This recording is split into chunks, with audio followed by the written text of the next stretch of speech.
वामा जी को मेरा नमस्कार कह दीजिए। नमस्कार जी, नमस्कार। Prem ji, your lovely granddaughter. Oh, thank you. Thank you. Hi करो बेटा। या हाथ जोड़ो। या okay.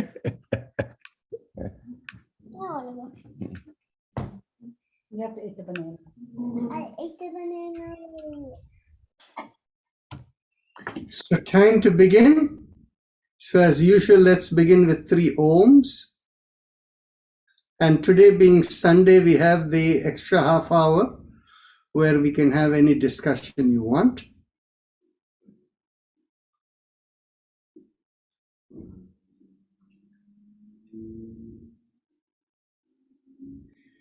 Take a deep breath in.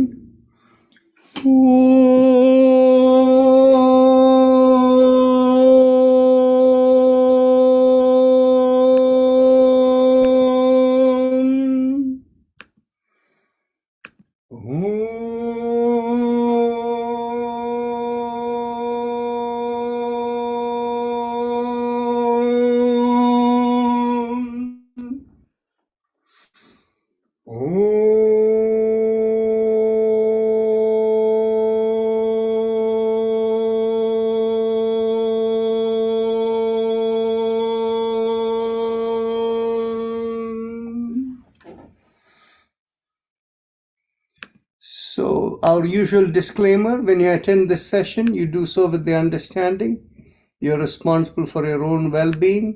Life in Yoga and I don't take any responsibility towards the outcome of your participation here.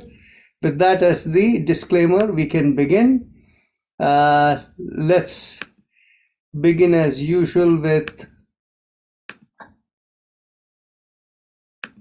our chakra vibrations. So bring your awareness to the perineum and pressing on the little finger with the thumb. As we squeeze at the perineum, we begin with Lam.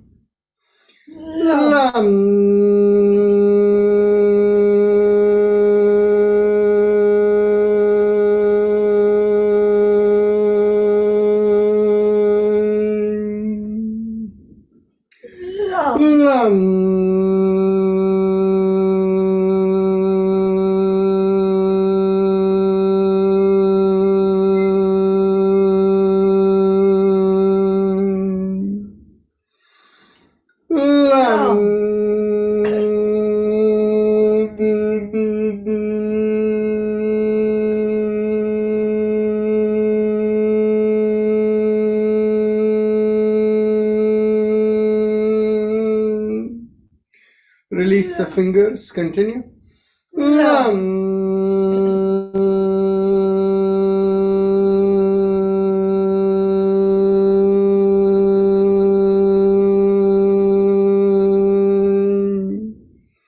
Bring the awareness an inch or so above the perineum, behind the pubic area. As we draw in there, we do Vam, pressing on the ring finger with the thumb.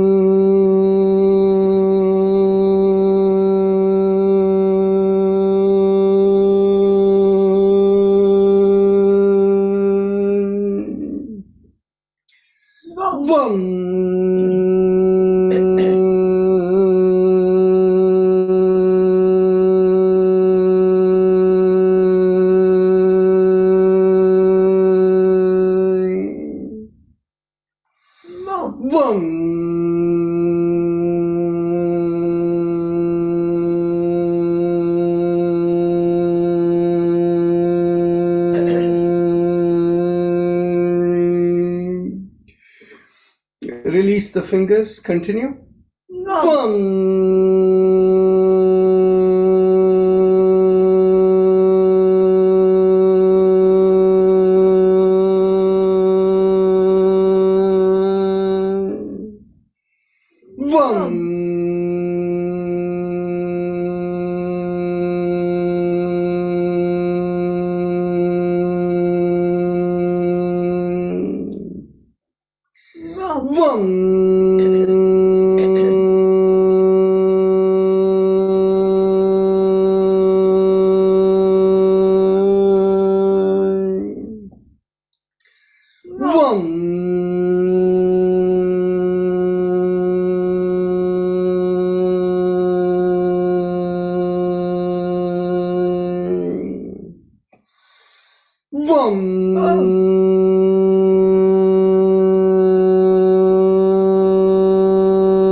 Release the fingers, continue.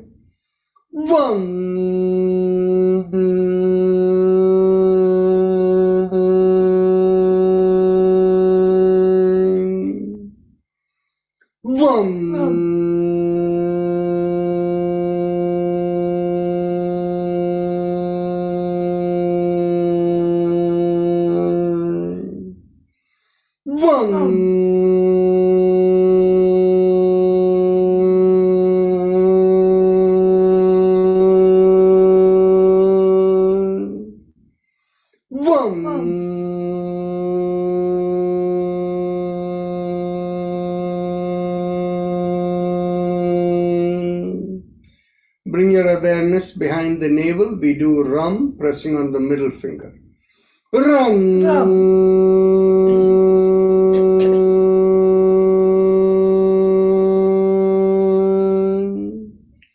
Ram.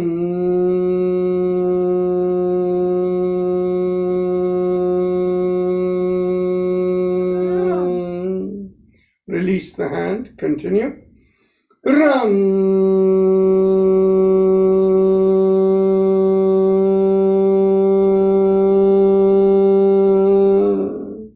Last time. Ram.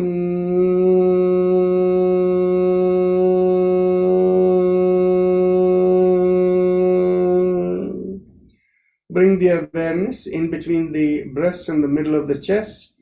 Focusing there, we do Yam, pressing on the index finger of the thumb. Yam.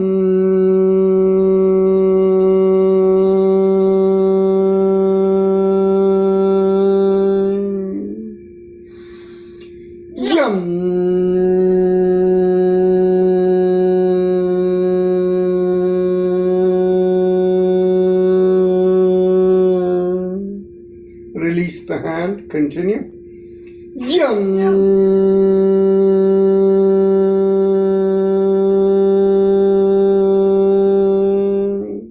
Last time.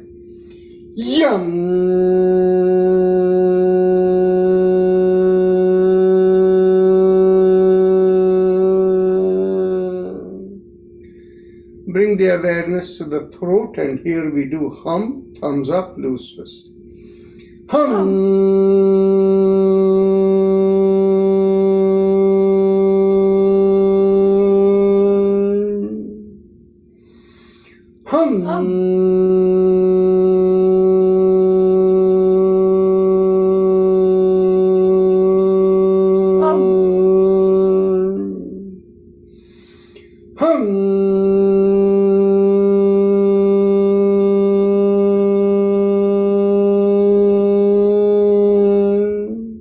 Release the hand, continue.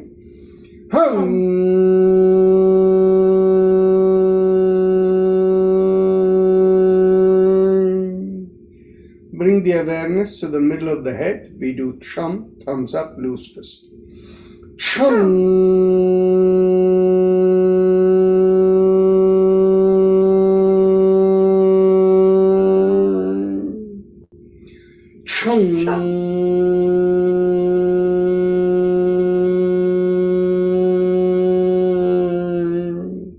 Release the hand. Continue.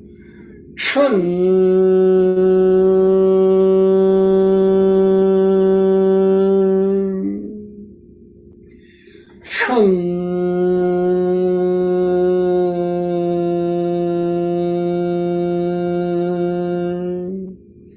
Top of the middle of the head, we do Om.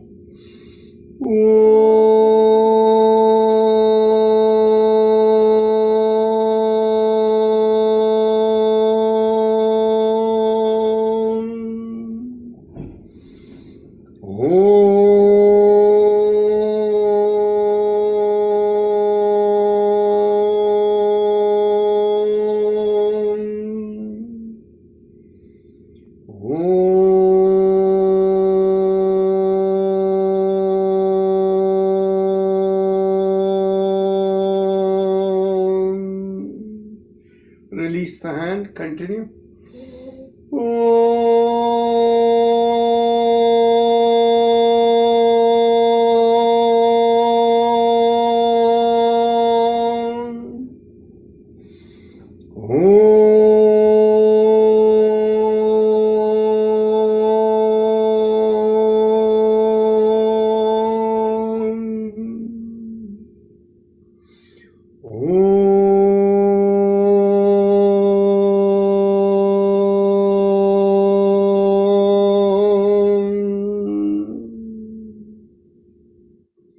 Now we can go on to the Ujjayi Pranayama, the happy face breathing. And those of you who know it, please proceed. The rest of you, bring your awareness to the lowermost part of the mouth that connects into the neck. Focusing there, make a big smile, and you will find a slight stretch in the bottommost part of the mouth. Focusing on the stretch, inhale in a slow, deep way and feel a mild sucking sensation. And when you exhale, it feels like a reverse sucking sensation. When you inhale, press the index finger with the thumb, and when you exhale, release it. Continue.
Now, as we continue the Ujjayi, we can do the shoulder rotations.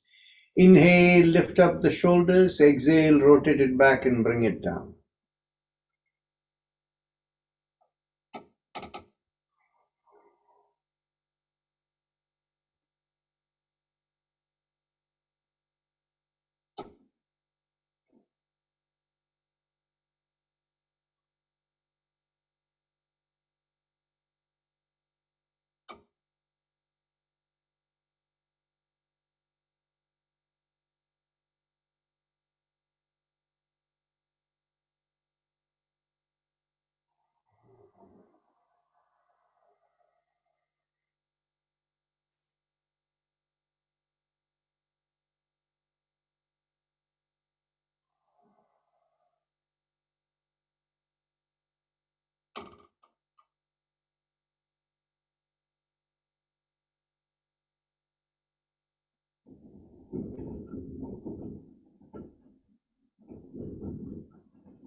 Last inhalation and last exhalation. Now, bring the tips of the fingers together. As you inhale, press on the fingers and exhale, release. Continue the Ujjayi.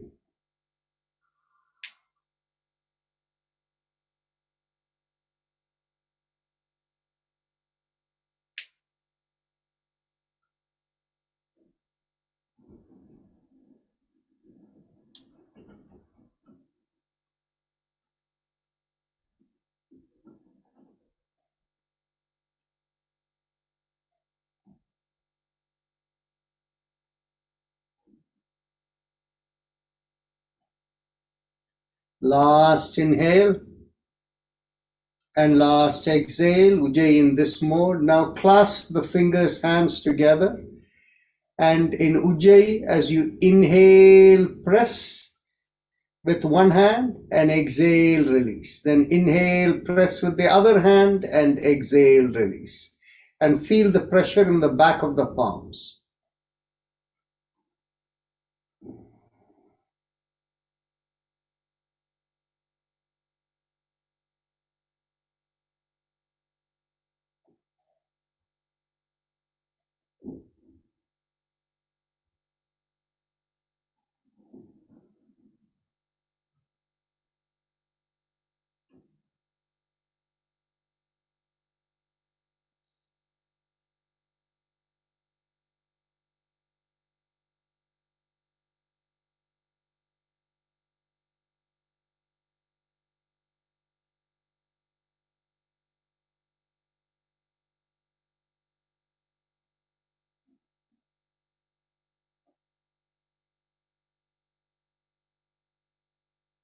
Last inhalation and last exhalation.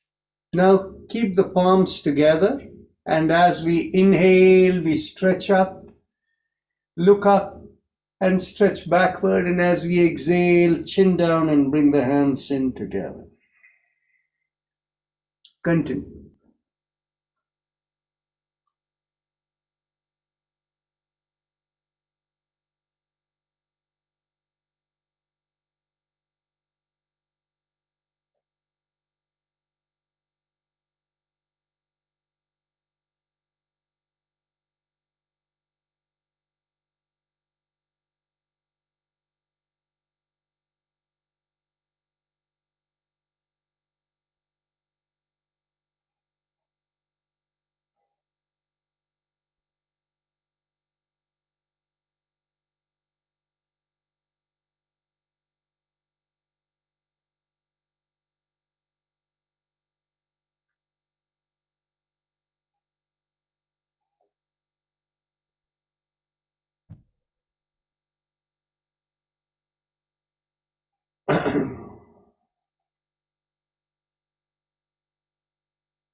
Last inhalation and last exhalation. Now, bring the hands to the in a folded in position into the chest. And as you inhale, lift up the chin, make the palms in a right angle to the forearm and stretch out as much as you can. And as you exhale, again make the fist chin down and come in and continue.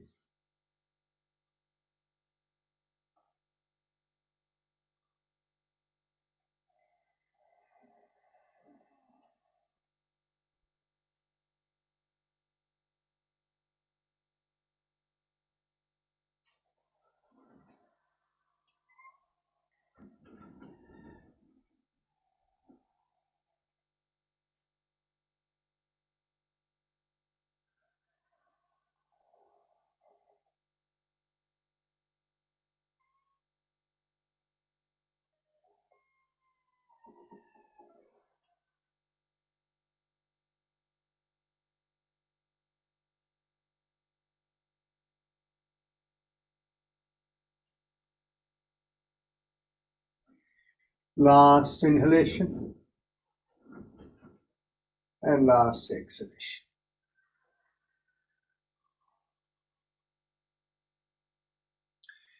Now we can go on to the neck exercises. As you exhale, gently tilt your head, bringing one ear towards one shoulder. Inhale, come back. Exhale, tilt towards the other shoulder. Inhale, come back up and continue.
Last exhalation. Inhale, come back. Now we will turn the head and they twist the entire body to the right, left, and back with the sound ah. And with chin down, we do the humming sound ma. So first round, we will do 3 times in each directions. So take a deep breath in and twist to the right.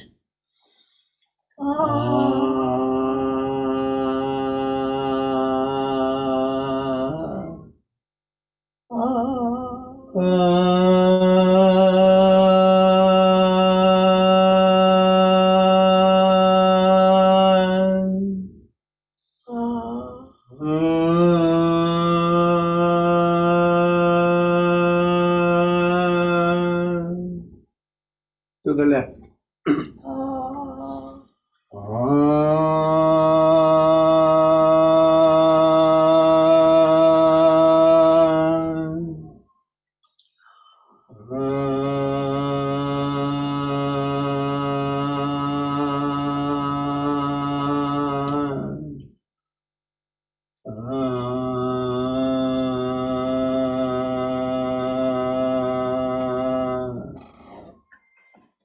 To the back.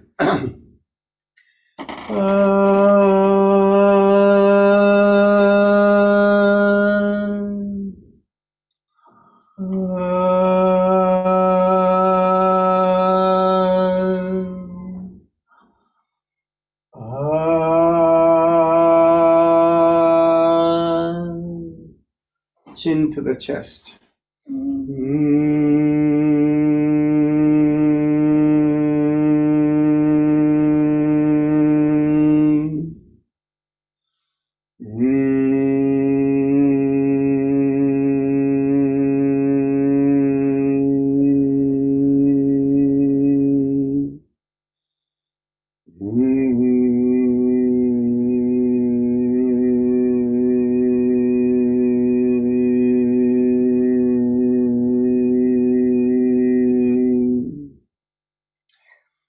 Now, second round, twice in each direction to the right.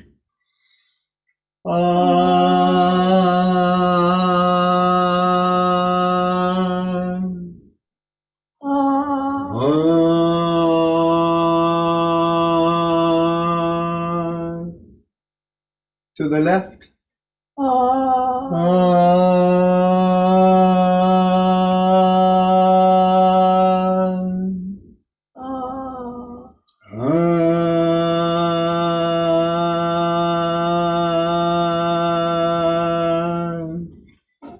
To the back.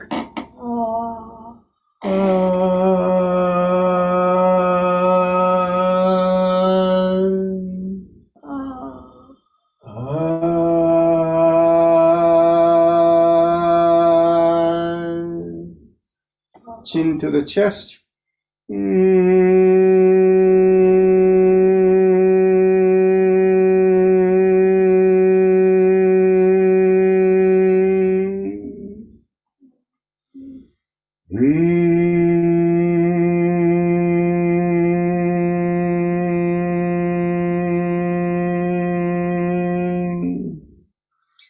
Third round, once in each direction to the right.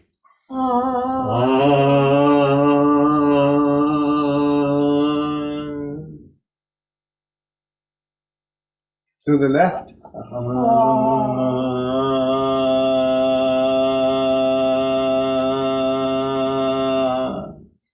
To the back.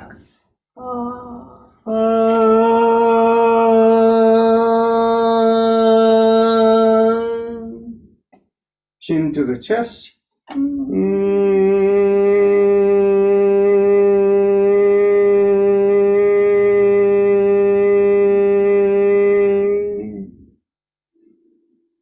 Now, bring the awareness to the head and we do 3 ohms or 3 ahs, whichever you prefer.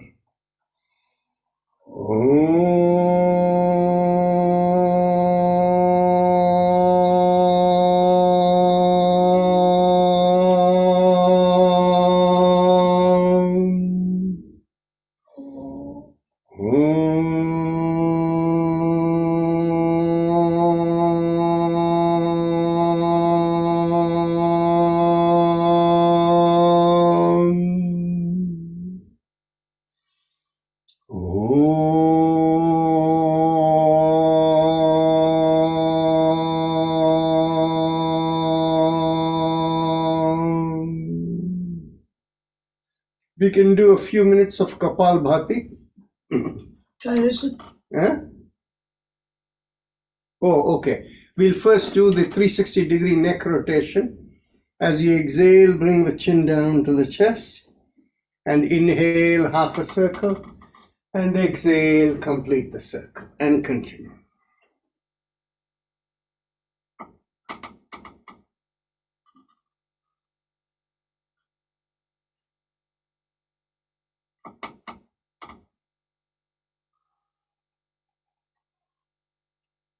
Last inhalation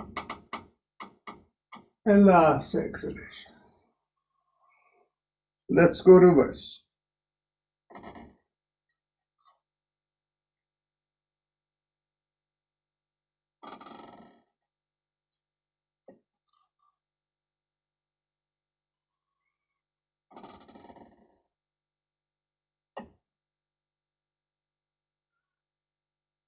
Last inhalation and last exhalation. Now we can go on to Kapalbhati.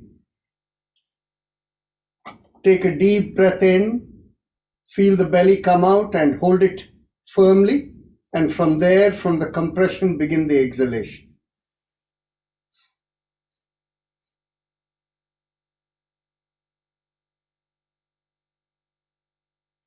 Make sure the shoulder does not move.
Now we can do 3 breaths of Brahmari.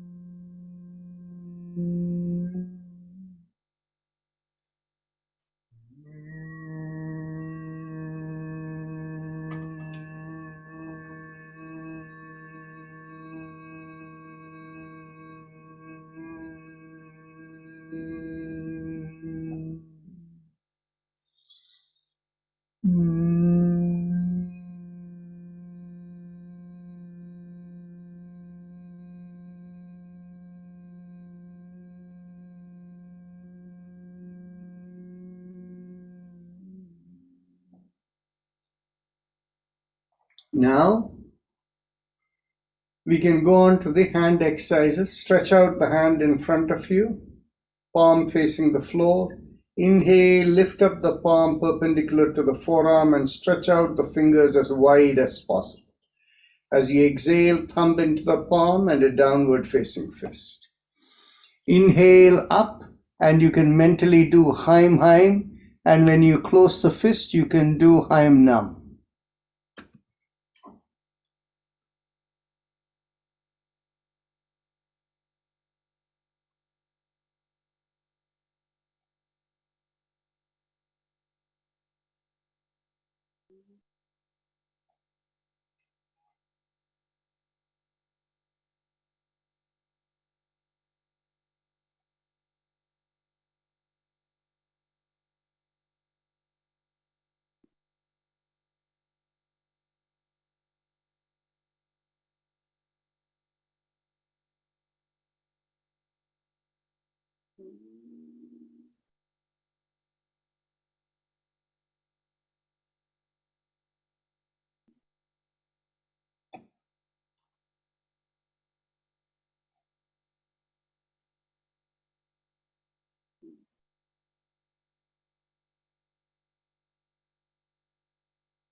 Last inhalation and last exhalation, and we go around the wrist. Inhale half a circle and exhale, complete the circle, and continue.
Last inhalation and last exhalation. Let's go reverse.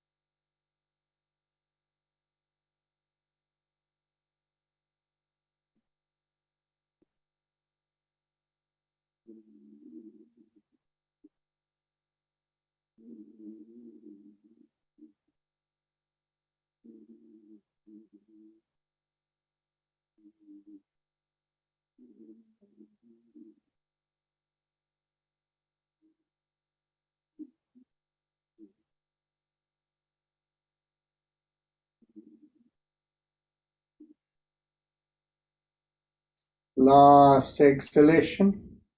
Elbows in line with the shoulders, fist below the chin. Inhale, go around the wrist, open out the palms, and exhale, close the fist and bring it again.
Last inhalation and last exhalation. Let's go reverse.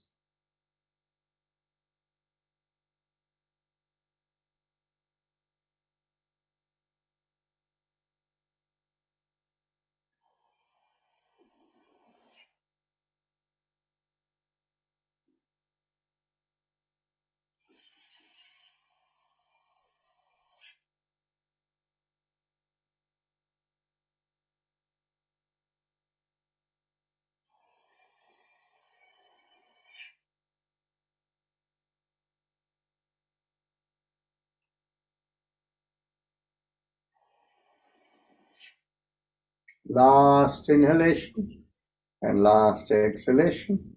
Interlock the fingers, bring it behind the head, stretch back the elbows, expand the chest, and as you exhale, twist to one side, inhale, come back. Exhale, twist the other way, inhale, come back, and continue.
Last exhalation, inhale, come back.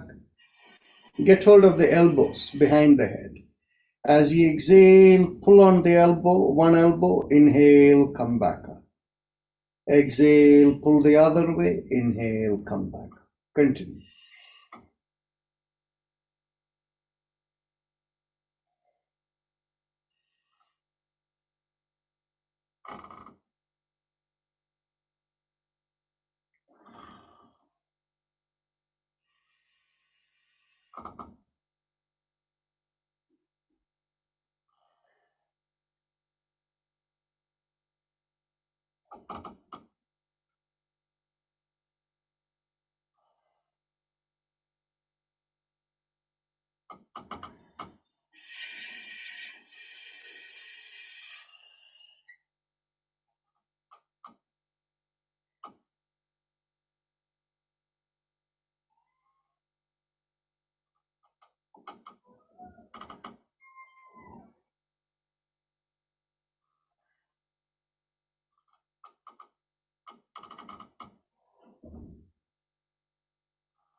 Last exhalation, inhale, come back.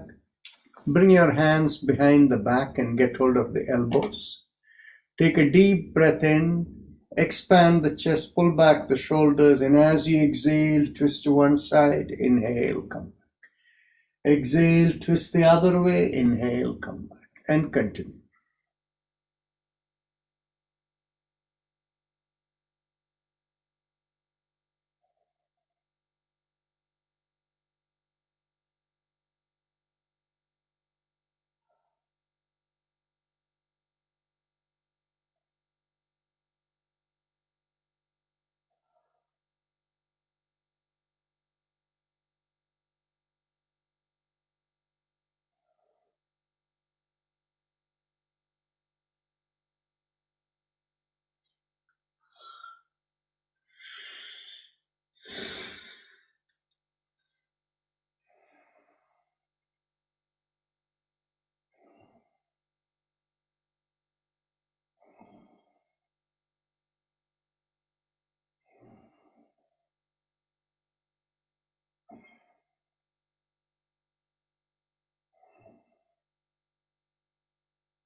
Last exhalation, inhale, come back. Bring your hands to your hips, and we will do the backward arch as we inhale, pushing one hand at a time. Inhale, push one hand and make a backward arch. As you exhale, come forward. Inhale, push the other hand and make the backward arch. And exhale, come forward. And continue.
Last inhalation and last exhalation. Now we can cross one leg, one foot over the opposite thigh and get hold of the other knee, which is on the top. As you exhale, pull it towards the opposite shoulder and turn the head the other way. Inhale, release. Exhale, pull and turn. Inhale, release.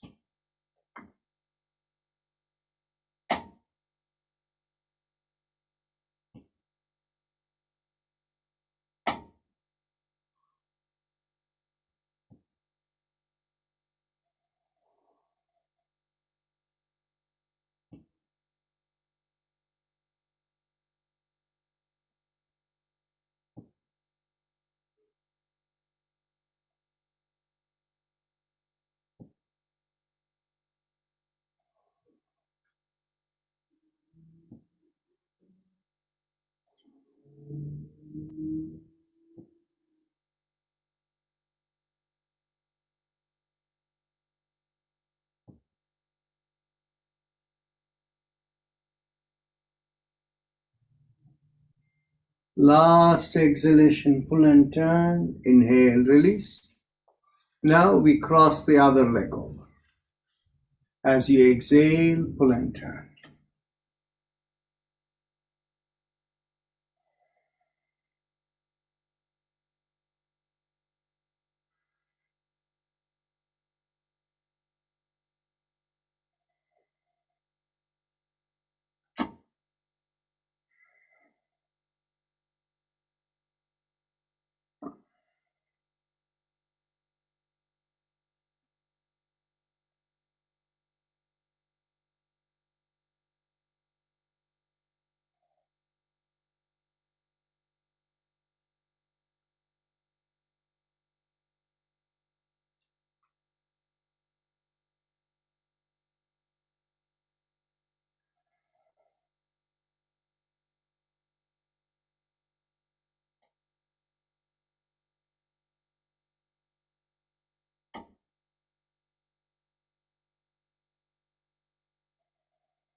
Last exhalation, pull and turn. Inhale, release. And now we can stand up.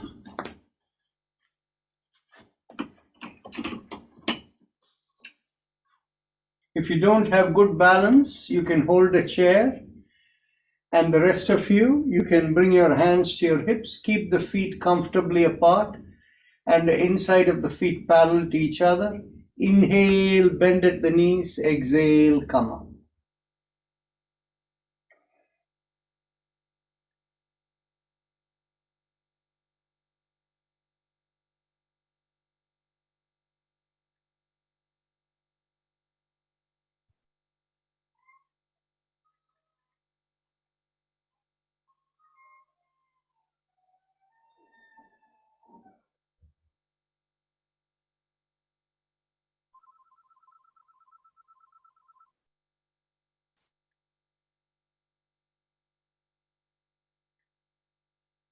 Hi, Pitya.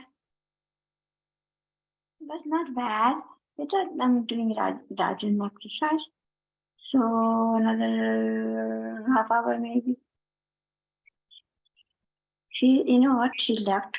She quit 4:15, and then Gurpreet called.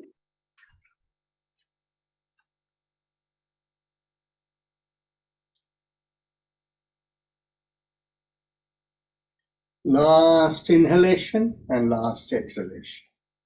Now keep the feet a little bit apart and we can go around the hips. Inhale, half a circle. Exhale, complete the circle.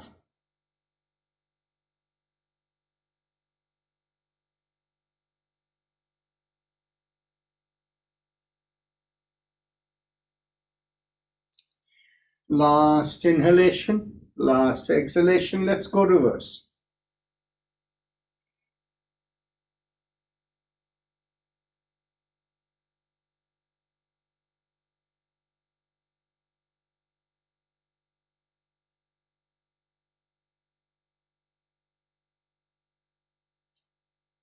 Last inhalation and last exhalation. Now we can do the pelvic bend. So those of you who don't have good balance, you can be seated. The rest of you can keep the feet comfortably apart, shoulder width apart or slightly more. Bring your hands behind the back, get hold of the elbows. Take a deep breath in, pull back the shoulders, lift up the chin and lean backwards. Inhale and exhale into the stretch you feel in the lowermost part of the spine.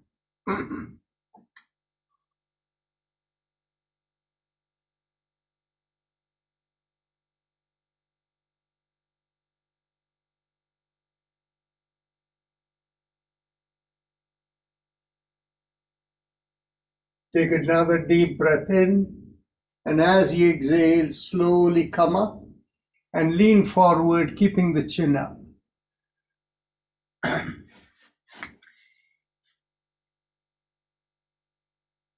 Inhale and exhale into the stretch you feel from the hips towards the feet.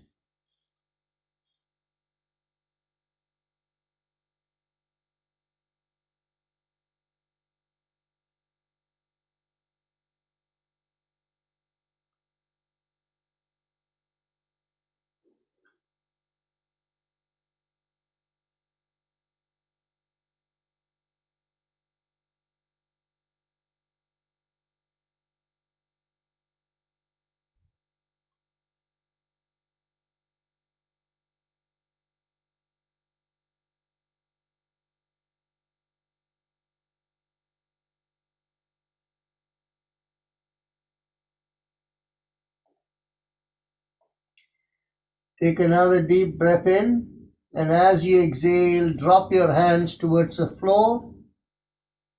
Take another deep breath in, and as you exhale, twist to the left and increase your weight to the left leg. Inhale and exhale into the left leg.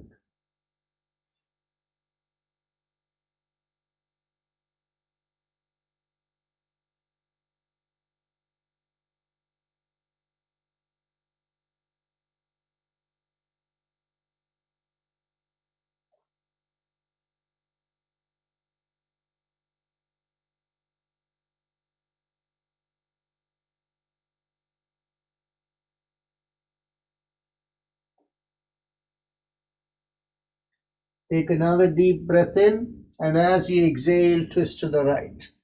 Shift the weight to the right leg.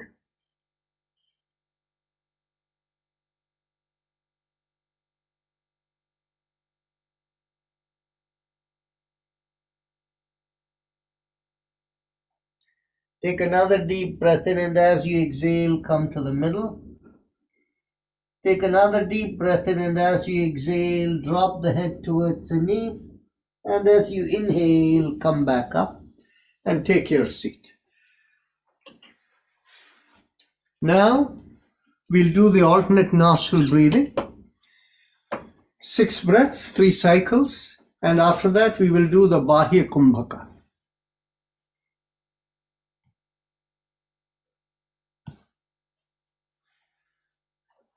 Begin with the left nostril inhalation.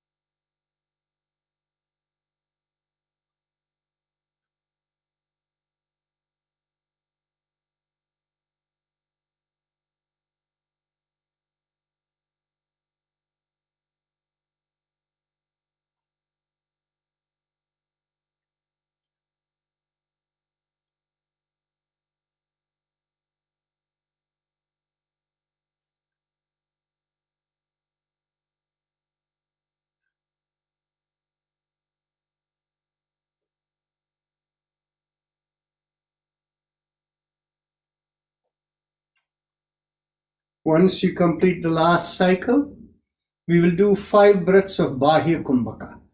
Take a deep breath in, and as you exhale, pull up the pelvic floor, abdominal area in, empty the chest, chin to the chest, hold out the breath as long as you can, and then you take another deep inhalation and continue the exhalation as before.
Last exhalation, and then we can get ready for the spinal mantra.